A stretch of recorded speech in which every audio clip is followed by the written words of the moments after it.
Bom, primeiramente, boa tarde a todos. Meu nome é Lorena Sampaio, eu sou primeiro-tenente e geóloga no Centro de Hidrografia da Marinha, onde eu atuo no projeto LEPLAC, junto com a comandante Ana Angélica, que é coautora aqui deste trabalho. O título do trabalho que eu vou apresentar é Nomes Geográficos das Formas de Relevo Submarino na Margem Continental Brasileira. E ele demonstra alguns critérios e a importância de se nomear as feições do relevo submarino, que, assim como os acidentes geográficos em terra, também recebem nomes que auxiliam na identificação e na descrição das suas formas. O sumário do trabalho engloba esses tópicos, aqui mostrados. Bom, os nomes geográficos, eles são nomes próprios que têm a capacidade de correlacionar o ambiente, as culturas, as tradições e as características de um povo ou de uma região, além de possibilitarem homenagear o nome de pessoas que são importantes para a cultura do país e auxiliar na identificação e nas características da fisiografia submarina. Para isso, esses nomes geográficos eles precisam ser apropriados e únicos, de modo que, quando não empregados de maneira correta, eles impactam negativamente na efetividade da comunicação. Quando nós tratamos do ambiente marinho, em relação ao ambiente terrestre, essa questão se torna ainda mais sensível, devido às dificuldades e o alto custo envolvido na aquisição dos dados nessas regiões.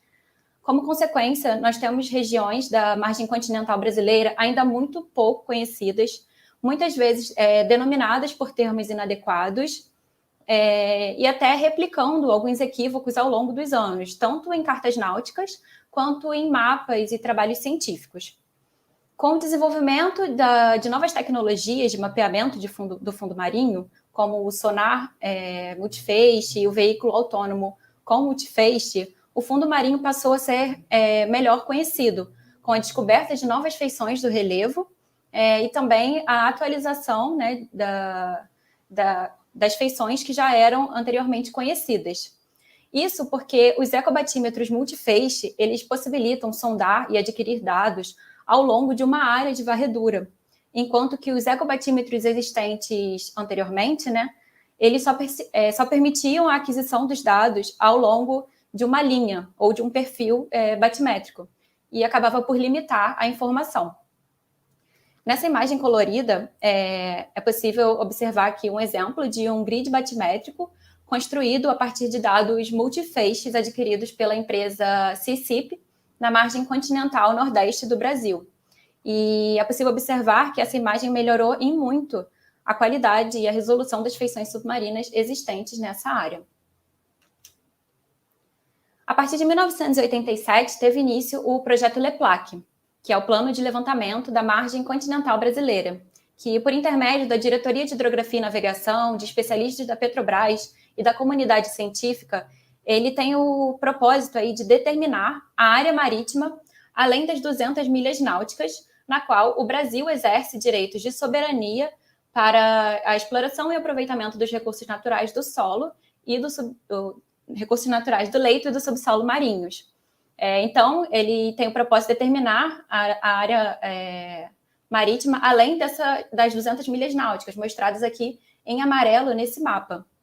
Para isso, o LEPLAC ele conta com milhares de quilômetros de dados de batimetria, tanto monofeixe quanto multifeixe, adquiridos durante duas fases principais de levantamento de dados, e o que possibilitou, né, aí o melhor reconhecimento da morfologia do fundo e do mapeamento e nomeação de novas feições do relevo submarino na nossa margem.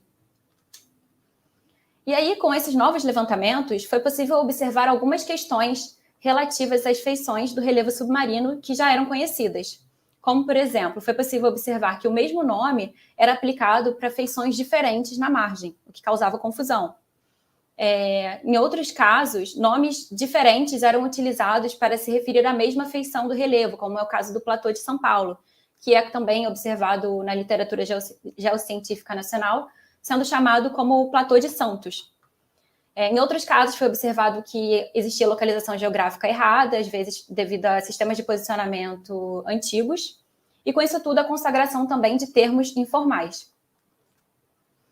E aí foi observado a necessidade de criação de uma política de padronização de nomes geográficos de feições submarinas. Para isso, em 1975, o projeto GEBICO, que é o projeto que tem como objetivo construir a Carta Batimétrica Geral dos Oceanos, ele criou o SCUFIN. O SCUFIN ele é o subcomitê sobre nomenclaturas de feições submarinas. Ele possui aí 12 membros que fazem parte, são 12 membros de diferentes países, que são especialistas nas áreas de geociência e hidrografia, principalmente. Eles possuem eles são apoiados por um secretariado na Organização Hidrográfica Internacional, a OHI, e ele tem como função a análise de propostas de nomes de feições submarinas que estejam localizadas além do mar territorial, isto é, das 12 milhas náuticas contadas a partir da linha de base. Tendo visto a importância de nomear as feições do relevo submarino, eu vou apresentar agora as diretrizes para realizar uma proposta de nome de feição submarina ao SCUFIN. Primeiramente, a primeira etapa do processo ele consiste na escolha da feição do relevo que será nomeada. Essa escolha ela leva em conta, primeiramente, se a feição está localizada, como eu acabei de dizer, além das 12 milhas náuticas contadas a partir da linha de base, que são é o limite que define o mar territorial de um estado costeiro. Aqui nesse esquema, nessa figura esquemática de limites marítimos, é possível observar que as feições submarinas que são enviadas ao SCUFIN devem estar a partir deste limite em direção ao offshore.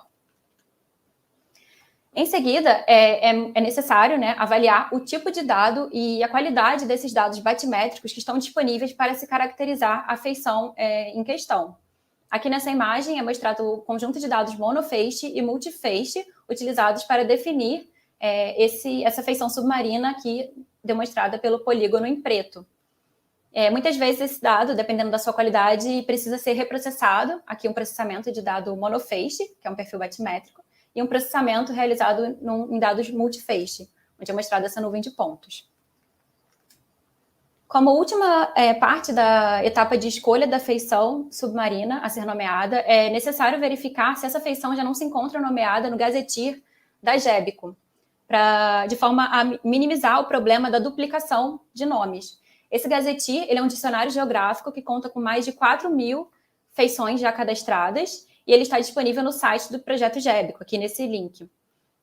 Ao clicar aqui, é possível visualizar e fazer o download do shapefile das feições geométricas. Ao clicar naquele link, abre essa tela, onde é possível verificar, procurar pela feição em questão, tanto pelo seu nome, quanto pela localização geográfica nesse mapa aqui, nesse globo interativo.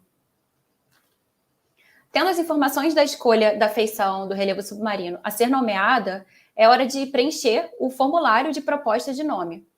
E para preenchimento desse formulário, o proponente ele deve fazer o download da publicação B6 no site da Organização Hidrográfica Internacional. Essa publicação, a B6, ela trata da padronização dos nomes das formas e feições do relevo submarino. E ela contém todas as informações necessárias para fazer uma proposta, incluindo aí o formulário de submissão de proposta. E, bom, aqui também é válido ressaltar que a publicação B6, ela está disponível em 7 idiomas, inclusive o português, o que facilita aí bastante o acesso daqueles que têm interesse em colaborar com esse trabalho. O nome de uma feição submarina, ele é composto por 2 partes, um termo genérico e um termo específico. O termo genérico, ele pode indicar tanto a forma geométrica da feição quanto a sua gênese. Como exemplos de forma geométrica, temos aí a diferenciação entre cânions e canais submarinos, ou então montes submarinos e bancos.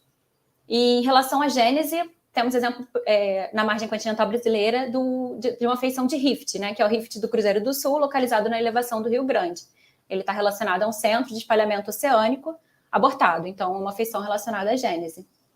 E para a identificação do termo genérico, além das definições que já existem na publicação B6, também é disponibilizado no site da GEBICO esse dicionário, que contém todos os termos genéricos disponíveis e também imagens ilustrativas que auxiliam aí o proponente na identificação desse termo. Já o termo específico, ele tem algumas regras. Preferencialmente, esses termos precisam ser curtos e simples e fazer referência a nomes geográficos que estejam localizados no continente. mas também podem fazer referência a nomes geográficos de feições localizadas nas proximidades da feição que a pessoa está querendo nomear. Também pode estar relacionado ao nome do navio que descobriu aquela feição submarina, navios que sondaram a área por diversas vezes, e ainda homenagear a memória de personalidades, de cientistas que estejam relacionados ao ambiente marinho.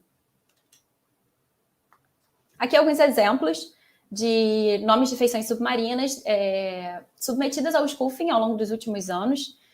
Aqui um exemplo, a Bacia Constituição. Ela foi nomeada, né, como Constituição em homenagem à fragata Constituição, que foi a fragata que prestou apoio no acidente, né, na queda do voo 447 da Air France, que foi justamente nessa região.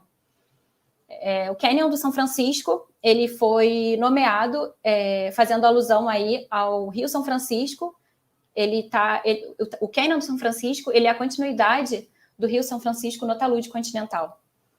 E aqui o Monte Submarino Grip, que ele está localizado na região da elevação do Rio Grande, e ele foi nomeado em homenagem ao professor Grip, que faleceu aí no 2019. Ele é oceanógrafo, foi professor e pesquisador da Universidade Federal do Rio Grande. Bom, depois disso tudo, é necessário dar seguimento ao preenchimento do formulário de proposta de nome de feições submarinas, e para isso devem ser inseridas algumas informações relativas aos dados batimétricos utilizados para caracterizar a feição submarina.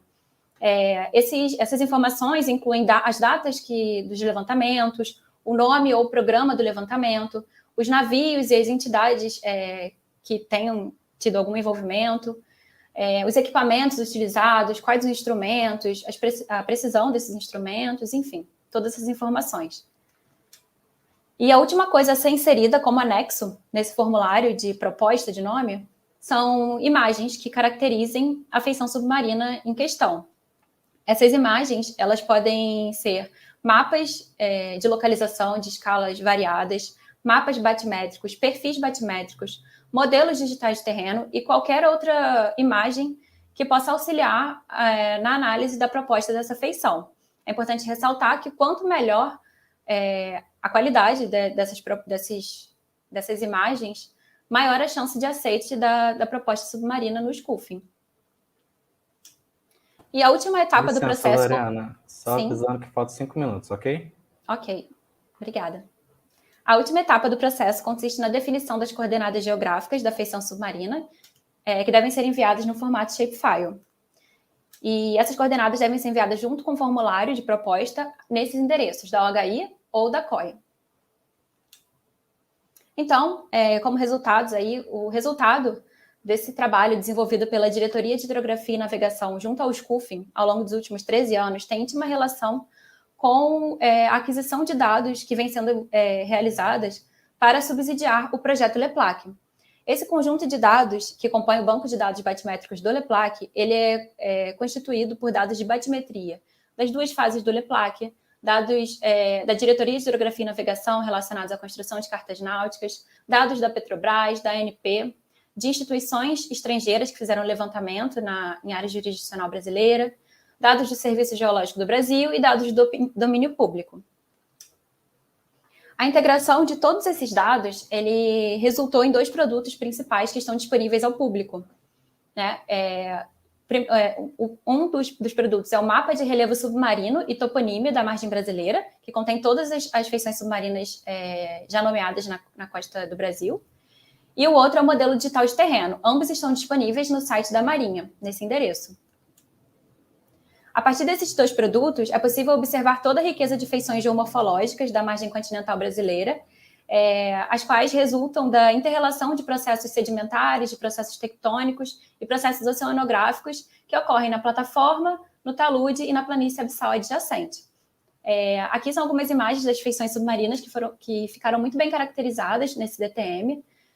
Feições aqui da região equatorial do Brasil, cadeias norte brasileira, cone do Rio Amazonas, montes submarinos na margem oriental do Brasil, canais submarinos, deslizamentos na região sul. Aqui na região meridional, a elevação do Rio Grande, com montes submarinos. Enfim, ficou muito bem definido a partir do nosso modelo digital de terreno. Aqui uma outra imagem que demonstra melhor ainda os limites e as continuidades das feições submarinas. Aqui na região meridional do Brasil, a elevação do Rio Grande, mantos submarinos novamente, na cadeia Vitória Trindade, enfim. E aqui é possível ter uma noção da quantidade de nomes de feições do relevo submarino que foram submetidas ao SCUFEM pela Diretoria de Hidrografia e Navegação ao longo dos últimos anos. E é interessante ressaltar aqui o esforço empregado para a caracterização dessas feições submarinas à medida que novos levantamentos de dados eram realizados. Aqui, em 2008, foi a segunda fase de aquisição de dados para o projeto LEPLAC, e é possível observar um aumento desse número de feições submetidas, assim como nesses outros períodos. E, por último, com esse recorte da parte oriental da margem continental do Brasil, eu gostaria de mostrar como as feições submarinas, assim que aprovadas pelo SCUFEM, elas são apresentadas no Gazetir da GEBICO. E onde, ao clicar em qualquer uma dessas feições, onde é mostrado o polígono, né, e as coordenadas geográficas, aparecem todas as informações que foram enviadas no formulário. Profundidade, a origem desse nome, enfim. E como considerações finais, eu gostaria de encerrar essa apresentação ressaltando aqui que o mar ele figura no cenário global como uma região de fronteira do conhecimento para fins de atividades energéticas, de exploração mineral, medicinal e de desenvolvimento tecnológico. E por isso é importante chamar a atenção da comunidade científica, de instituições nacionais, para colaborar com esse trabalho que vem sendo desenvolvido pela Diretoria de Hidrografia e Navegação, que é um trabalho de caracterização da margem continental brasileira a partir da nomeação das feições do relevo submarino, já que essa é uma maneira de estabelecer uma relação entre a identidade do povo brasileiro e a soberania sobre esse espaço marítimo que é tão importante. É isso, muito obrigada. Aqui, os contatos. Muito obrigado, Lorena. Ótimo trabalho. Não tivemos perguntas, mas, porém, né, teve muitas pessoas aqui falando que o seu trabalho foi maravilhoso. Enfim, muito obrigado realmente pelo seu trabalho. Eu que agradeço. Muito obrigada pela oportunidade. Muito obrigado. Então, gente, o próximo